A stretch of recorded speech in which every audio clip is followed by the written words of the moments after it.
میری بیٹی اور میں ایک بنگلے میں ملازمت کرتے تھے۔ میری بیٹی بہت رحم دل تھی، ہر کسی کی مدد کرتی، جبکہ میں اسے منع کرتی کہ آج کل کا ماحول بہت خراب ہے۔ رات بہت تیز بارش ہو رہی تھی جب بنگلے کے باہر ایک بے ہوش آدمی کو دیکھا تو میری بیٹی رحم کھا کر اسے اندر لے آئی۔ ہم گھبرا گئے، مگر صبح اٹھی تو قیامت ٹوٹ چکی تھی۔ وہ آدمی بنگلے کا سارا قیمتی سامان لے کر بھاگ چکا تھا۔ پولیس کو بلایا گیا اور میری بیٹی کو پولیس کے حوالے کر دیا گیا۔ وہ روتی رہی۔ جب ایک بری نیت والا پولیس والا جیل کے اندر گیا تو میں بیٹی کی عزت کی دعا مانگتے سجدے میں گر پڑی۔ اسی وقت پولیس اسٹیشن کے باہر اسسٹنٹ کمشنر کی گاڑی رکی۔ میں پتھر ہو گئی، کیونکہ وہی آدمی تھا جسے ہم نے رات کو پناہ دی تھی۔ دل پر پتھر رکھ کر خالی حویلی کے کمرے میں اسے لٹا دیا۔ اس کے بازو پر گہرا زخم تھا۔ میں اس کے پاس بیٹھی رہی کیونکہ ڈر تھا کہ کہیں وہ کوئی نقصان نہ کرے، مگر آخر کب تک اس کا پہرا دیتی۔ بیٹھے بیٹھے میری آنکھ لگ گئی اور میں وہیں بیٹھی سو گئی۔ صبح کا سورج نکلا تو بارش رک چکی تھی۔ گاؤں کے راستے کیچڑ سے بھرے ہوئے تھے۔ میں نے سوچا کہ اب اسے زخمی آدمی کو حویلی سے چلتا کروں، مگر یہ دیکھ کر میں اپنی جگہ سے اچھل پڑی کہ وہ تو کمرے میں تھا ہی نہیں۔ میں نے گھبراہٹ کے مارے ساری حویلی میں تلاش کیا۔ وہ آدمی تو کہیں نہیں تھا، مگر حویلی کا بہت سا قیمتی سامان ضرور اپنی جگہ سے غائب تھا۔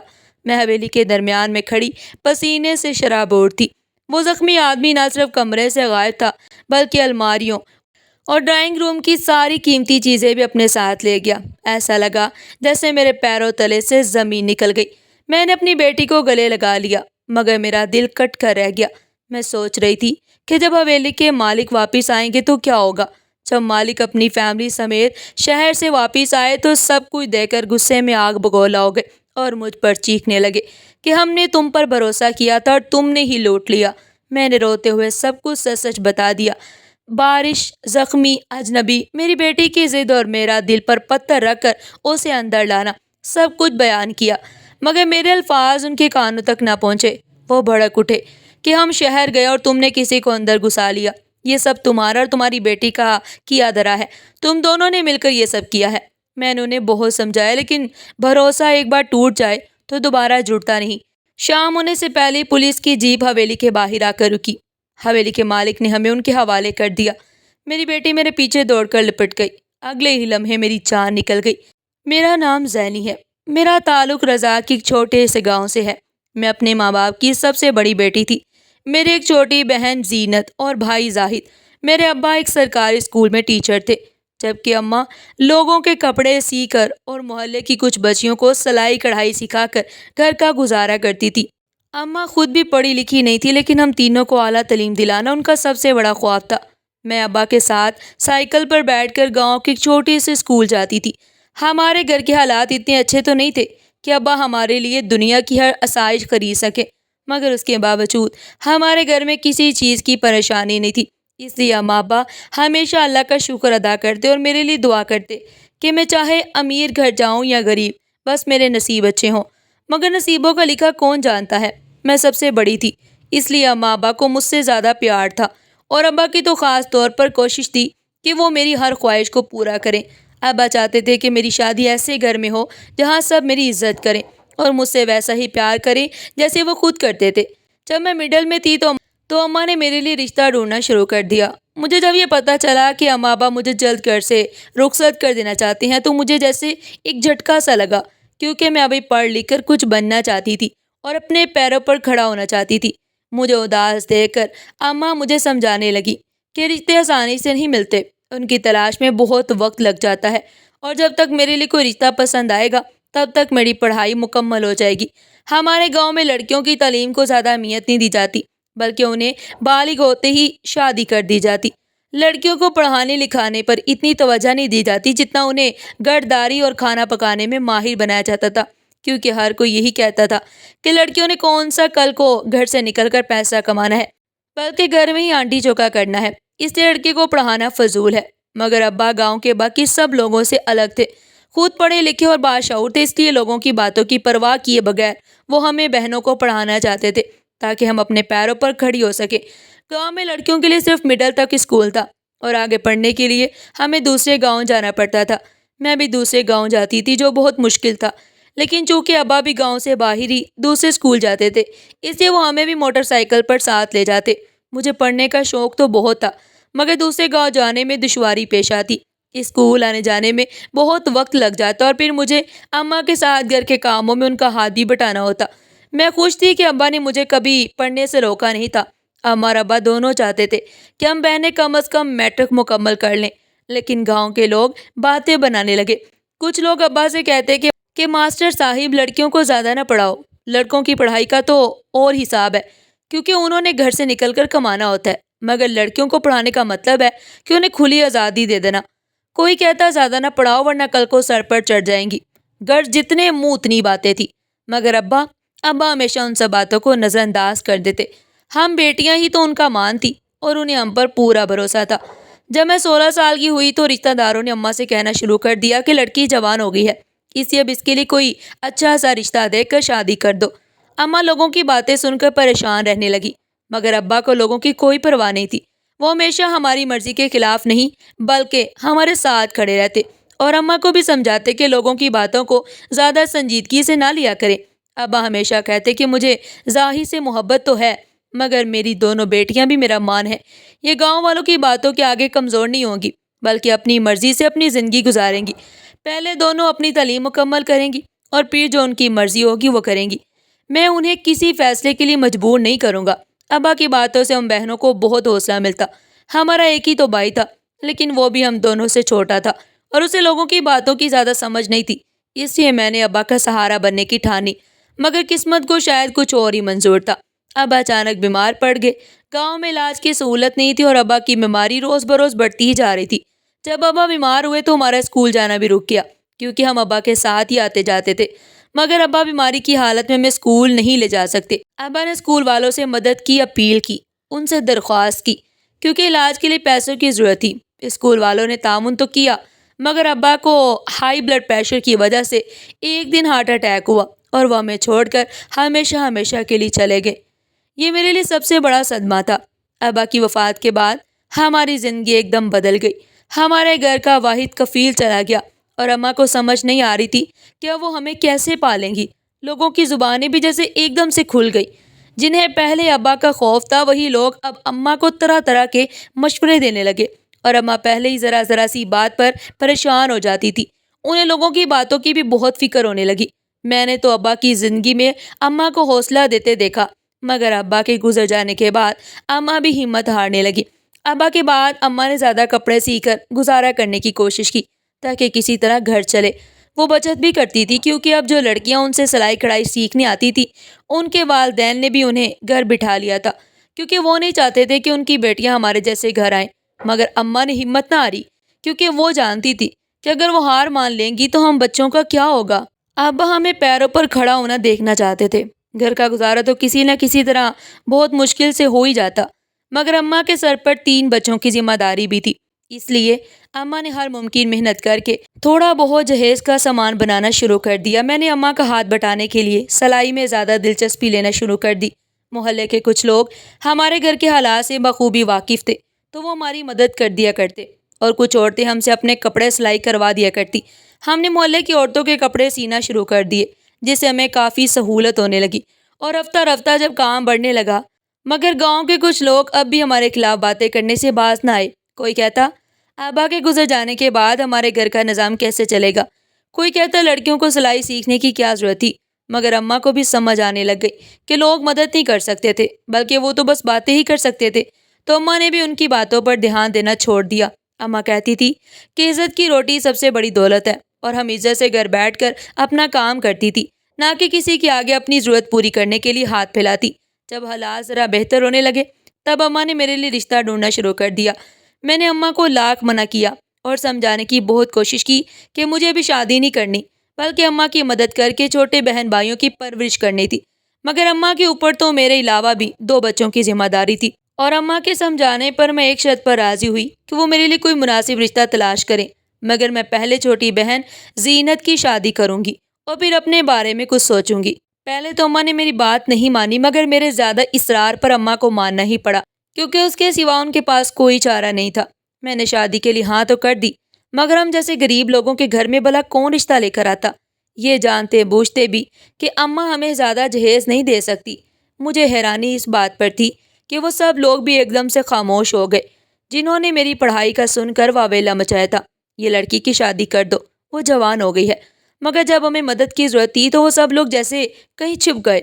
اماں نے رشتہ کروانے والی ایک دو عورتوں سے بھی بات کی، مگر اماں ان کے ہاتھ میں بھی کوئی کھرے نوٹ رکھتی تو ہی وہ میرے لیے کوئی اچھا رشتہ ڈھونڈ کر لاتی۔ ان عورتوں نے اماں کو بہت سے رشتے دکھائے، مگر کبھی وہ کسی نشئی کا رشتہ لے آتی اور کبھی کسی آوارہ کا۔ اگر ہمارے سر پر باپ کا سایہ نہیں تھا تو اس کا مطلب یہ تو نہیں تھا کہ وہ ہمارے لیے کسی بھی ایرے گہرے کا رشتہ لے آتی۔ اور میں تو اماں پر بوجھ بھی نہیں تھی کہ وہ مجھے ایسے ہی مجبوری میں کسی مفت کوری کے ہاتھوں میں دے دیتی۔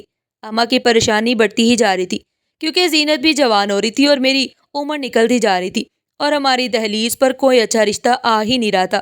مگر ایک دن اچانک سے گھر کے باہر ایک گاڑی کے رکنے کی آواز آئی۔ میرے تو جیسے کان کھڑے ہو گئے کیونکہ ہمارے گھر میں تو کبھی کوئی اتنا امیر مہمان آیا ہی نہیں تھا۔ تو پھر وہ لوگ کون تھے جو ہمارے دروازے پر آ کر دستک دے رہے تھے؟ باقی گاؤں والے بھی حیران تھے اور سب کی نظر جیسے ہم پر ٹکی ہوئی تھی۔ جب ابا نے اس امیر آدمی کو گھر میں بٹھایا تو وہ کہنے لگا کہ وہ ابا کا ایک پرانا دوست تھا۔ اس نے ابا سے وعدہ کیا تھا کہ وہ اپنی بیٹی کی شادی ان کے بیٹے سے کرے گا کیونکہ اس نے جوانی کے زمانے میں ابا سے ایک بہت بڑی رقم اٹھا لی تھی۔ اب پھر وہ ملک سے باہر چلا گیا۔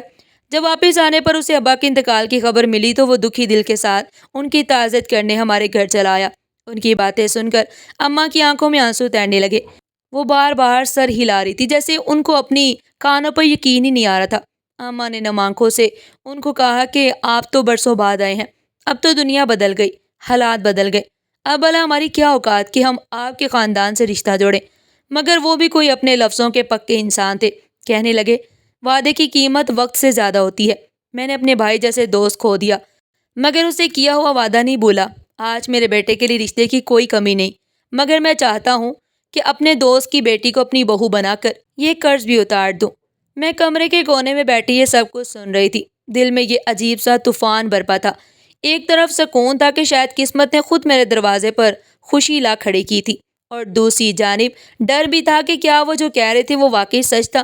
اماں نے ان کو یہ کہہ دیا کہ وہ ہمیں سوچنے کے لیے کچھ وقت دے، مگر اصل میں اماں تحقیق کروانا چاہتی تھی کہ کیا وہ سب سچ تھا جو اس آدمی نے کہا۔ اور پھر اماں کو تسلی ہوئی کیونکہ وہ سب سچ ہی کہہ رہا تھا۔ حالانکہ ان کے دوست کا نام واصف تھا جو ابا کے ساتھ کالج میں پڑھتے تھے، اور پھر کاروبار شروع کرنے کے لیے انہوں نے ابا سے ادھار لیا تھا اور ابا نے اپنی ساری جمع پونجی ان کے حوالے کر دی۔ اور شاید اس وقت ہی ان دونوں نے یہ وعدہ کیا تھا کہ وہ اپنی دوستی کو اپنے بچوں سے رشتہ داری میں بدل لیں گے۔ اور آج اتنے برسوں بعد ابا کے وہ دوست اپنا وعدہ نبھانے آئے تھے۔ وہ تو اپنا وعدہ نبھانے آئے تھے مگر ہمارے لیے اس مشکل کی گھڑی میں فرشتے سے کم نہیں تھے۔ اماں نے تو مکمل تحقیقات کے بعد رشتے کے لیے ہاں کر دی، مگر میں تو ضد ٹھان بیٹھی تھی کہ جب تک زینت کو اپنے گھر کا نہیں کر دوں گی خود بھی شادی نہیں کروں گی۔ اسی اماں نے واصف انکل کے اصرار پر میری عبید کے ساتھ ایک چھوٹی سی رسم کر کے منگنی کر دی اور ان کو بتا دیا جب تک زینت کی شادی نہیں ہو جاتی رخصتی نہیں ہو سکتی، کیونکہ مجھے اماں کی مدد کرنی تھی، ان کا سہارا بننا تھا۔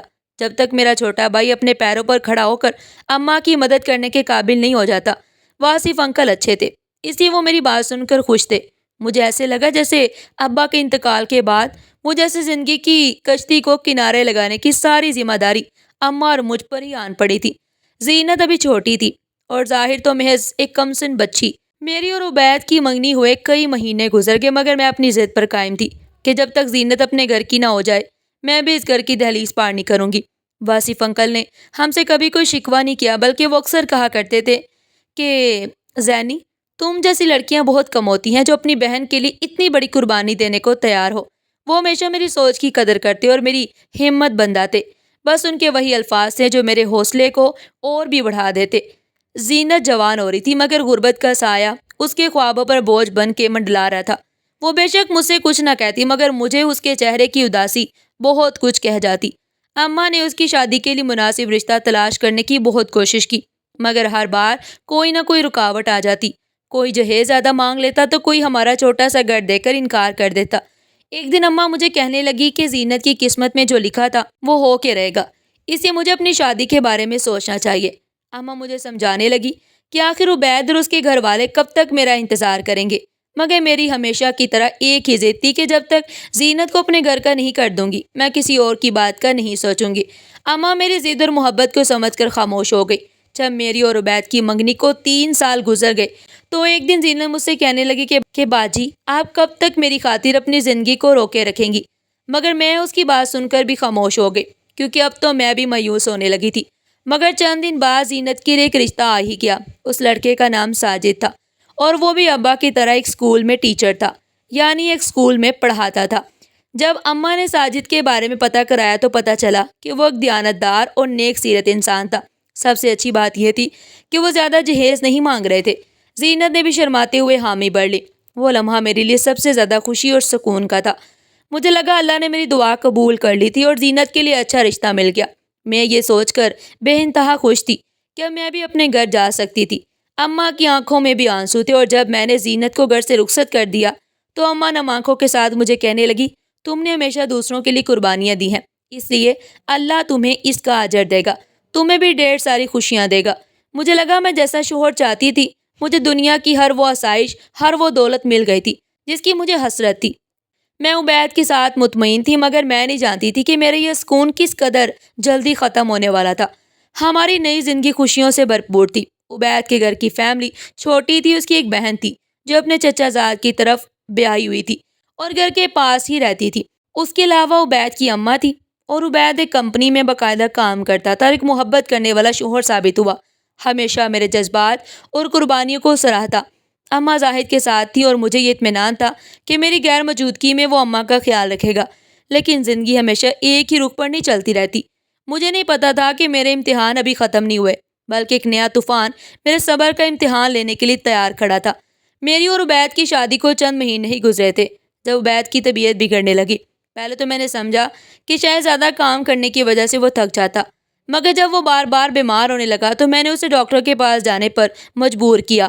شروع میں ٹیسٹوں میں تو کچھ واضح نہیں ہو سکا، مگر جب میں نے اس کے مزید ٹیسٹ کروائے تو ایک خوفناک حقیقت میرے سامنے آئی اور میری آنکھوں کے سامنے جیسے اندھیرا چھا گیا۔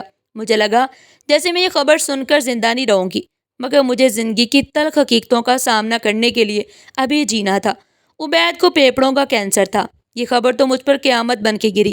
میں عبید کے ساتھ جو نئی زندگی کے خواب دیکھ رہی تھی اب وہ سب مجھے ٹوٹتے دکھائی دینے لگے۔ عبید نے مجھے تسلی دی کہ سب ٹھیک ہو جائے گا، مگر میری آنکھوں میں ہر وقت آنسو رہنے لگے۔ میں نے ہر ممکن کوشش کی کہ اس کے علاج میں کوئی کمی نہ رہ جائے۔ واصف انکل نے بھی بڑے بڑے ڈاکٹروں سے عبید کا علاج کروانے کی کوشش کی، مگر اس کی حالت روز بروز بگڑتی ہی چلی جا رہی تھی۔ اسی دوران عبید کی ماں جو پہلے مجھے بہت عزت دیتی تھی، آہستہ آہستہ وہ بھی مجھ سے دور ہونے لگی۔ انہیں محسوس ہونے لگا کہ عبید کی زندگی کے دن کم ہے اور وہ مجھے اپنے گھر میں بوجھ سمجھنے لگی۔ عبید کی بڑی بہن جو پہلے مجھ سے بہت باتیں کرتی تھی اب وہ مجھ پر تانے کسنے لگی کہ میں منحوس ہوں اور میری نحوست ہی اس کے بھائی کے بیماری کی وجہ بنی۔ میرے یہ سب کچھ ناقابل برداشت تھا، مگر میں نے عبید کے لیے سب کچھ برداشت کیا۔ واصف انکل بھی میرے ساتھ تھے۔ مجھے تو یہی لگ رہا تھا کہ شاید عبید ٹھیک ہو جائے گا۔ اس کی بیماری کے دنوں میں ہی مجھے معلوم ہو گیا کہ میں حاملہ تھی اور اسے بھی 3 مہینے گزر گئے تھے۔ افراتفری میں مجھے علم ہی نہ ہو سکا کہ میں ماں بننے والی ہوں۔ اس وقت مجھے اس خوشخبری سے بھی اتنی خوشی نہیں ہوئی۔ اس وقت تو مجھے پرواہ تھی تو صرف اور صرف عبید کی، اس کی زندگی کی۔ اپنی تو مجھے کوئی ہوش ہی نہیں رہی۔ میں دن رات اپنی حالت کی پرواہ کیے بغیر اس کی دیکھ بھال میں لگی رہی۔ اس کی حالت بہت زیادہ خراب ہو گئی، بہت کمزور ہو چکا تھا اور ڈاکٹروں نے بھی امید چھوڑ دی تھی، مگر میں پھر بھی ہر وقت اس کے ساتھ رہتی۔ میرا دل اندر سے ڈرا ہوا تھا، مگر میں اسے حوصلہ دیتی۔ اس کی گرتی ہوئی طبیعت دیکھ کر میرا دل اندر ہی اندر ٹوٹنے لگا۔ ایک دن عبید نے میرا ہاتھ تھاما اور مجھے کہنے لگا، زینی تم نے میرے لیے جو کچھ کیا شاید ہی کوئی بیوی کر سکے۔ میرے بعد تم اپنا خیال رکھنا اور ہو سکے تو اپنی زندگی کو آگے بڑھا لینا۔ یہ کہہ کر اس نے آخری سانس لی اور میرے ہی ہاتھوں میں دم توڑ دیا۔ مجھے لگا جیسے ایک پل میں میری ساری دنیا ہی ویران ہو گئی۔ اس وقت میں 7 مہینے کی حاملہ تھی جب عبید نے مجھے تنہا کر دیا۔ میری زندگی ایک بار پھر اندھیرے میں ڈوب گئی۔ جب عبید کی ماں اور بہن کو پتہ چلا کہ میں ماں بننے والی ہوں تو وہ خوش ہونے کی بجائے مجھے ہی پوچھنے لگی کہ میں بے حیا عورت ہوں یا شاید میری کوکھ میں عبید کا نہیں کسی اور کا بچہ پل رہا تھا۔ مجھے تو یقین ہی نہ آیا کہ اس کی ماں مجھ پر اتنا بڑا اور اتنا گھٹیا الزام کیسے لگا سکتی تھی۔ وہ تو مجھے بہت پیار سے اپنی بیٹی کی طرح بہو بنا کر اپنے گھر لائی تھی۔ انہیں تو خوش ہونا چاہیے تھا کہ میں ان کے اکلوتے بیٹے کے بچے کی ماں بننے والی ہوں، مگر وہ مجھے ہی کوسنے لگی کہ میری ہی وجہ سے ان کا بیٹا اس قدر بیمار ہو گیا۔ وہ مجھے الزام دینے لگی کہ میں نے عبید کو اتنا عرصہ اپنے انتظار میں بٹھا کے رکھا۔ اگر میں پہلے ہی شادی کے لیے مان جاتی تو اسے اتنی محنت نہ کرنی پڑتی۔ اگر میں پہلے ہی اس کی دلہن بن کے اس کے گھر آ جاتی تو شاید وہ بیمار نہ ہوتا بلکہ صحت مند ہو کر میرے ساتھ زندگی گزارا ہوتا۔ میں نے انہیں سمجھانے کی بہت کوشش کی کہ عبید کے ساتھ جو کچھ بھی ہوا اس میں میرا کیا قصور تھا، وہ تو میرا شوہر تھا، میں بھلا اس کا برا کیوں چاہ سکتی تھی؟ مگر اس کی تو شاید زندگی ہی ایسی لکھی ہوئی تھی۔ مگر عبید کی اماں اور بہن نے میری ایک نہ سنی۔ انہوں نے مجھے فوراً ہی گھر چھوڑنے کے لیے کہہ دیا، مگر واصف انکل ان کے سامنے ڈٹ گئے۔ لیکن وہ دونوں عورتیں تو جیسے مجھے مزید اس گھر میں برداشت نہیں کر سکتی تھی۔ اس وقت میرے پاس اور کوئی راستہ نہیں تھا، اس لیے میں اماں کے گھر واپس آ گئی، کیونکہ عبید کی بہن رانیہ نے واصف انکل سے صاف کہہ دیا تھا کہ وہ اگر مجھے اپنے گھر میں رکھنا چاہتے ہیں تو رکھ لیں، مگر وہ دونوں مجھے اپنے ساتھ نہیں رکھ سکتی۔ میں نہیں چاہتی تھی کہ واصف انکل میری وجہ سے مزید کسی مشکل کا شکار ہوں، اس لیے میں خود ہی وہ گھر چھوڑ آئی۔ اماں نے میرے بیوہ ہونے کا صدمہ بہت مشکل سے سہا، اور جب انہیں یہ پتہ چلا کہ میرے سسرال والوں نے مجھے الزام دے کر گھر سے نکال دیا تو اماں مجھ پر یہ تہمت برداشت نہ کر پائیں اور انہیں دل کا دورہ پڑ گیا۔ میری اور اماں کی حالت دیکھ کر بھی گاؤں والوں کو مجھ پر رحم نہ آیا، بلکہ انہوں نے مجھے تانے دینا شروع کر دیے۔ کوئی کہتا تھا یہ منحوس ہے، پہلے باپ مرا پھر شوہر مر گیا، اب اپنی ماں کو بھی لے ڈوبے گی۔ کوئی کہتا بیوہ عورت کا گھر میں بیٹھنا اچھا نہیں، اسے دوسری شادی کر لینی چاہیے۔ مجھے سمجھ نہیں آتا تھا کہ آخر میں مدد کے لیے جاتی تو کس کے پاس جاتی۔ زاہد اس وقت 18 سال کا تھا جب میں بیوہ ہوئی۔ اس میں اور اماں پر بوجھ بن گئی۔ میں اپنے چھوٹے بھائی اور بیمار ماں کو دیکھ دیکھ کر تڑپتی۔ اس مشکل وقت میں واصف انکل ہی تھے جنہوں نے میرے ساتھ ساتھ میری ماں اور میرے بھائی کی بھی مدد کی، مگر میں آخر کب تک ان کے احسان تلے دبی رہتی۔ جب میں نے اپنی پیاری سی بیٹی فروا کو جنم دیا تو میں نے سوچ لیا کہ اب میں مزید واصف انکل سے کوئی مدد نہیں لوں گی، کیونکہ مجھ میں اتنی غیرت تو تھی کہ میں اپنی بیٹی کو خود کما کر کھلا سکوں۔ واصف انکل نے بہت اصرار کیا کہ ننھی فروا بھی تو ان کی ذمہ داری ہے، مگر میں جانتی تھی کہ ان کی بیوی اور بیٹی کی باتوں کا بہت دباؤ تھا، اس لیے میں نے اپنے طور پر کوئی کام ڈھونڈنا شروع کر دیا۔ کڑھائی سلائی مکمل نہ کر سکی کہ مجھے کوئی اچھی نوکری مل جاتی، اس لیے میں نے گاؤں کی بڑی حویلیوں میں ہی صفائی ستھرائی کا کام شروع کر دیا۔ میں نے گاؤں کے چند بنگلوں پر صرف اس امید کے ساتھ کام شروع کیا تاکہ اپنی بیٹی، بیمار ماں اور چھوٹے بھائی کا سہارا بن سکوں۔ زاہد بھی اپنی پڑھائی کے ساتھ ایک مکینک کا کام کرنے لگا اور ہماری 2 وقت کی روٹی پوری ہونے لگی۔ میں نے واصف انکل کو اس بارے میں کچھ نہ بتایا کہ میں کیا کام کر رہی تھی۔ سال گزرتے گئے، میں نے اپنی زندگی کے دن اور رات ایک ہی سوچ کے ساتھ گزارے کہ فروا کو کوئی دکھ کبھی نہ دیکھنے پڑے جو میں نے دیکھے تھے۔ میری گڑیا، میرا سہارا، میری امید فروا آہستہ آہستہ بڑی ہونے لگی۔ فروا بچپن سے ہی بہت ذہین، سنجیدہ اور رحم دل مزاج کی بچی تھی۔ شاید اس نے میری آنکھوں کی تکن اور ماں کے چہرے کی جھریوں کو دیکھ کر وقت سے پہلے ہی سمجھ لیا تھا کہ زندگی کیا ہوتی ہے۔ گاؤں کے بچوں کی طرح وہ کھیل کود میں زیادہ وقت ضائع نہیں کرتی، بلکہ پڑھائی اور کتابوں میں دل لگا دیتی۔ اماں کی بیماری وقت کے ساتھ بڑھتی ہی چلی جا رہی تھی اور وہ دن بدن کمزور ہوتی جا رہی تھی۔ زاہد نے بھی جوانی کی دہلیز پر قدم رکھ دیا۔ وہ دن کو مکینک کی دکان پر کام کرتا اور رات کو پڑھائی کرتا۔ کئی بار لگتا تھا کہ وہ ہمت ہار دے گا، مگر پھر وہ میری طرف دیکھ کر مسکرا دیتا اور کہتا، باجی فکر نہ کرے، میں ایک دن آپ کو اور فروا دونوں کو اس گاؤں کی تنگ نظری سے نکال کر عزت کی زندگی دوں گا۔ میرا چھوٹا بھائی تھا، مگر اس کے حوصلے اور خواب بہت بڑے تھے۔ واصف انکل کبھی کبھار ہماری خبر گیری کر لیتے۔ وہ اپنی بیوی اور بیٹی کے دباؤ کے باوجود ہمیں کبھی بالکل تنہا نہیں چھوڑ سکتے تھے۔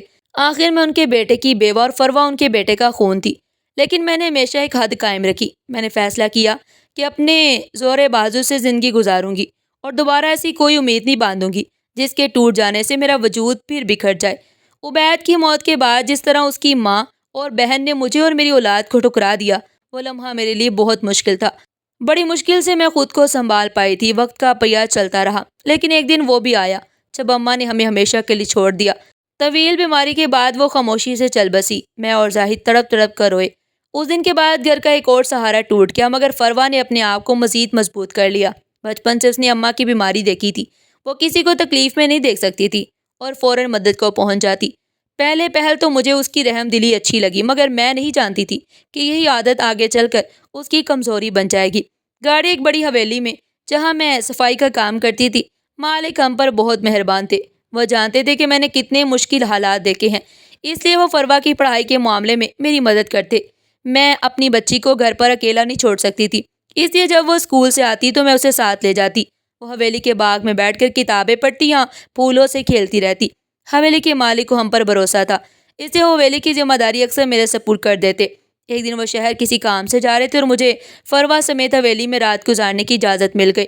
ساون کی گھنگور گھٹائیں دن سے ہی آسمان پر چھائی ہوئی تھی، بڑے درختوں کی شاخیں مسلسل جھوم رہی تھی اور دور کہیں بادل گرجنے کی آوازیں آ رہی تھی۔ حویلی کے اندر بارش کی بوندوں کا سرسراہٹ بڑا سکون تھا۔ فروا باغ میں بیٹھی آسمان کو دیکھ رہی تھی، جبکہ میں اندر اسٹور روم میں اپنے اور فروا کے لیے بستر بچھا رہی تھی۔ تمام ملازم اپنے گھروں کو جا چکے تھے۔ اچانک فروا کی چیخ سنائی دی۔ اس کی آواز سنتے ہی میری جان ہتھیلی پر آ گئی۔ میں دوڑتی ہوئی باہر نکلی تو دیکھا کہ وہ بارش میں بھیگ رہی تھی اور دروازے کے پاس ایک آدمی زمین پر گرا ہوا تھا۔ اس کا چہرہ کیچڑ اور خون سے لت پت تھا اور کپڑے جگہ جگہ سے پھٹے ہوئے تھے۔ فروا جو اس وقت صرف 10 سال کی تھی، لرزتی ہوئی بولی، اماں یہ بھی نانی کی طرح مر جائے گا اگر ہم نے اس کی مدد نہ کی۔ یہ سن کر میرے دل میں کسک سی اٹھی۔ کاش میں اپنی ماں کو بچا سکتی، مگر میں بھی بے بس تھی۔ میں نے فروا کو سمجھانے کی کوشش کی کہ ہم اس اجنبی کو نہیں جانتے۔ اگر وہ کوئی چور یا ڈاکو ہوا تو ہم ماں بیٹی کیا کریں گے؟ اس سے پہلے کہ میں گیٹ پر موجود چوکیدار کو بلاتی، فروا میری بھیگی ہوئی گود میں لپٹ گئی اور روتے ہوئے بولی، اماں آپ جانتی ہیں نانی کی بیماری کے بعد میں کسی کو تکلیف میں نہیں دیکھ سکتی۔ دل پر پتھر رکھ کر میں نے زخمی آدمی کو حویلی کے اسٹور روم میں لٹا دیا۔ اس کے بازو پر گہرا زخم تھا۔ فروا نے فرسٹ ایڈ نکالی اور اپنے ننھے ہاتھوں سے اس کا زخم باندھ دیا۔ اس کی آنکھوں میں عجیب سی روشنی تھی، جیسے وہ اپنی جان لگا کر بھی اس کو بچانا چاہتی ہو۔ میں ساری رات اس کے پاس بیٹھی رہی کیونکہ مجھے ڈر لگ رہا تھا کہ کہیں وہ کوئی نقصان نہ کرے۔ بیٹھے بیٹھے میری آنکھ لگ گئی۔ میں نے فروا کو اسٹور روم میں ہی سلا دیا، حالانکہ وہ ضد کر رہی تھی کہ اسی زخمی آدمی کے پاس بیٹھے۔ صبح سورج نکلا تو بارش تھم چکی تھی اور گاؤں کے راستے کیچڑ سے بھرے تھے۔ میں نے سوچا کہ اب اسی زخمی آدمی کو حویلی سے رخصت کر دوں، مگر یہ دیکھ کر چونک اٹھی کہ وہ تو کمرے میں تھا ہی نہیں۔ میں گھبراہٹ میں ساری حویلی میں ڈھونڈتی رہی، لیکن وہ نہ ملا۔ البتہ حویلی کا بہت سا قیمتی سامان اپنی جگہ سے غائب تھا۔ یہ دیکھ کر میرے پیروں تلے سے زمین نکل گئی۔ فروا بھی بھاگتی ہوئی آئی۔ اس کی معصوم آنکھوں میں حیرت اور ڈر تھا۔ میں نے اسے گلے لگا لیا، مگر میرا دل کٹ کر رہ گیا۔ میں سوچ رہی تھی کہ جب حویلی کے مالک واپس آئیں گے تو کیا ہوگا۔ جب وہ اپنی فیملی سمیت شہر سے واپس آئے تو ان کے چہرے پر سفر کی تھکن تو تھی، مگر جیسے ہی انہوں نے کمرے کھلوائے اور سب کچھ دیکھا، غصے سے آگ بگولا ہو گئے۔ وہ مجھ پر چیخنے لگے کہ ہم نے تم پر بھروسہ کیا اور تم نے ہی ہمیں لوٹ لیا۔ میں نے روتے ہوئے سب کچھ سچ سچ بتا دیا۔ بارش، زخمی اجنبی، فروا کی ضد اور میرا دل، اور میں دل پر پتھر رکھ کر اسے اندر لائی، مگر میرے الفاظ ان کے کانوں تک نہ پہنچے۔ وہ بھڑک اٹھے کہ ہم شہر گئے اور تم نے کسی کو اندر گھسایا، یہ سب تمہارا اور تمہاری بیٹی کا کیا درا ہے۔ میں نے بہت سمجھایا، مگر بھروسہ ایک بار ٹوٹ جائے تو دوبارہ جڑتا نہیں۔ شام ہونے سے پہلے ہی پولیس جب حویلی کے باہر آ کر رکی، حویلی کے مالک نے ہمیں ان کے حوالے کر دیا۔ فروا میرے پیچھے دبک گئی، اس کا ننھا وجود کانپ رہا تھا۔ میں نے اسے سینے سے لگایا اور پولیس کو یقین دلانے کی کوشش کی کہ ہم بے قصور ہیں، خدا کے لیے ہمیں سزا نہ دے۔ مجھے سب سے زیادہ دکھ اس بات کا تھا کہ گاؤں والے ہماری غربت اور مجبوری کو جانتے تھے، مگر پھر بھی ہم پر شک کرنے میں دیر نہ لگائی۔ جب زاہد کو خبر ملی تو اس نے واصف انکل سے رابطہ کرنے کی کوشش کی، مگر وہ ان دنوں ملک سے باہر تھے۔ میں رہ رہ کر اپنی قسمت کو کوسنے لگی۔ زینت بھی اپنے شوہر کے ساتھ باہر سیٹل تھی، مگر میں اسے پریشان نہیں کرنا چاہتی تھی۔ میں نے واصف انکل کے لوٹنے کا انتظار کرنے کا فیصلہ کیا، کیونکہ ایک وہی تو تھے جو میری مدد کر سکتے تھے۔ میں نے اپنے سسرال کے بزرگوں اور نند کے پاس بھی درخواست کی، ان کی اولاد کا واسطہ دیا، مگر انہوں نے بے رخی سے کہا کہ تم اس قابل ہو کہ تم پر رحم نہ کیا جائے۔ پولیس کی نظریں اور رویہ میرے لیے کسی عذاب سے کم نہیں تھا۔ میری بیٹی کم عمر تھی، مگر ان کی نظریں اس پر بھی بھٹکتی رہتی۔ کئی دنوں تک میں نے پولیس والوں کی گندی نظریں برداشت کی، مگر ایک دن حد ہو گئی۔ ایک پولیس والا بار بار تفتیش کے بہانے فروا کے قریب آنے کی کوشش کرنے لگا۔ میری آنکھوں سے بے تحاشا آنسو بہنے لگے۔ میں سجدے میں گر کر اپنے رب سے فریاد کرنے لگی۔ اسی وقت سب پولیس والے ایک دم معذب انداز میں کھڑے ہو گئے، جیسے ان کا کوئی بڑا افسر اندر داخل ہوا ہو۔ وہ اسسٹنٹ کمشنر تھا۔ تھانے میں داخل ہوا، مگر اس کی شکل دیکھ کر میری روح کانپ اٹھی، کیونکہ وہ تو وہی آدمی تھا جس کو میں نے اور فروا نے حویلی میں پناہ دی تھی۔ مجھے خود سمجھ نہ آیا کہ میں کیا کروں، مگر میں فروا کو اور زور سے اپنے سینے سے لگا لیا۔ مجھے اس افسر سے بھی رحم کی توقع نہیں تھی، مگر وہ سیدھا ہماری طرف ہی آیا اور 2 پولیس والوں کو کہا کہ وہ ہمیں جیل سے باہر نکالیں۔ جب میں اور فروا باہر آئے تو یہ دیکھ کر میری جان میں جان آئی کہ اس افسر کے ساتھ واصف انکل بھی تھے، مگر مجھے سمجھ نہ آیا کہ آخر وہ اس رات حویلی میں کیا کر رہا تھا اور اس نے یہ سب کیوں کیا۔ پھر اس نے خود مزید ساری بات بتائی۔ وہ ڈاکوؤں کے ایک بہت بڑے گروہ کے پیچھے تھا۔ اسے خبر ملی تھی کہ ان ڈاکوؤں کا اگلا نشانہ وہ حویلی تھی، کیونکہ اس کے مالک حویلی میں نہیں تھے۔ اس لیے وہ اس رات حویلی میں گیا جبکہ اس کی نفری اس کی اطلاع کے بعد ہی آنے والی تھی، مگر ڈاکوؤں نے اسے اپنے گھیرے میں لے کر خوب مارا پیٹا اور پھر میری بیٹی نے اس پر رحم کھا کر اسے حویلی میں پناہ دی۔ اس رات میرا سارا دھیان اس افسر کی طرف رہا کہ کہیں وہ چوری نہ کر لے، مگر ڈاکو تو واردات کرنے آئے تھے، ان کو اور سہولت ہو گئی اور وہ سب سامان لوٹ کر گئے اور میں اور فروا تھانے اور وہ حویلی چلا گیا۔ اسسٹنٹ کمشنر کی بات سن کر میری آنکھیں حیرت سے پھیل گئیں۔ وہ آدمی جسے میں نے ڈاکو یا چور سمجھا تھا دراصل حکومت کا ایک ایماندار افسر نکلا جو اپنی جان ہتھیلی پر رکھ کر لوگوں کو بچانے نکلا تھا۔ میرے دل میں عجیب سی کیفیت تھی، شرمندگی بھی کہ میں نے اس پر شک کیا، شکر بھی کہ اس کی وجہ سے میں اور فروا پولیس کی اذیت نہ کیسے آزاد ہوئے۔ وہاں سے واصف انکل نے بھی مجھے حوصلہ دیا اور انہوں نے دوبارہ مجھے سختی سے منع کیا کہ میں کہیں بھی کوئی بھی ملازمت کا کام نہ کروں، کیونکہ وہ میرے شوہر کے باپ تھے تو میرے بھی باپ کے برابر تھے۔ انہوں نے میری اور فروا کی ذمہ داری اٹھا لی۔ میں نے گھر پر سلائی کا کام بھی شروع کر دیا کیونکہ میں ہر ضرورت کے لیے واصف انکل کے سامنے ہاتھ نہیں پھیلانا چاہتی تھی۔ زاہد کی کمائی اس کے لیے کافی تھی اور واصف انکل نے فروا کی ہر ذمہ داری لے لی، مگر میرا دل اتنا مطمئن نہ ہو سکا۔ میں نے اپنی آنکھوں سے وہ دن دیکھے تھے جب گاؤں والے انگلیاں اٹھاتے، پولیس والے گندی نظروں سے دیکھتے اور میں ہر لمحہ خوف میں جی رہی تھی۔ یہ زخم اتنی آسانی سے بھلا کیسے بڑھ سکتا ہے؟ ناظرین، آپ کو یہ کہانی کیسی لگی اور آپ نے اس کہانی سے کیا سبق سیکھا؟ کمنٹ باکس میں اپنی قیمتی رائے کا اظہار ضرور کیجیے گا، اور اس طرح کی مزید سبق آموز کہانیاں سننے کے لیے چینل کو سبسکرائب کریں، ویڈیو کو دل سے لائک کریں اور دوستوں کے ساتھ شیئر کریں، اور چینل پر مزید اسلامک سٹوریز کی پوڈ کاسٹ سیریز موجود ہے، اسے بھی جائیں وزٹ کریں اور اپنے ایمان کو تازہ کریں۔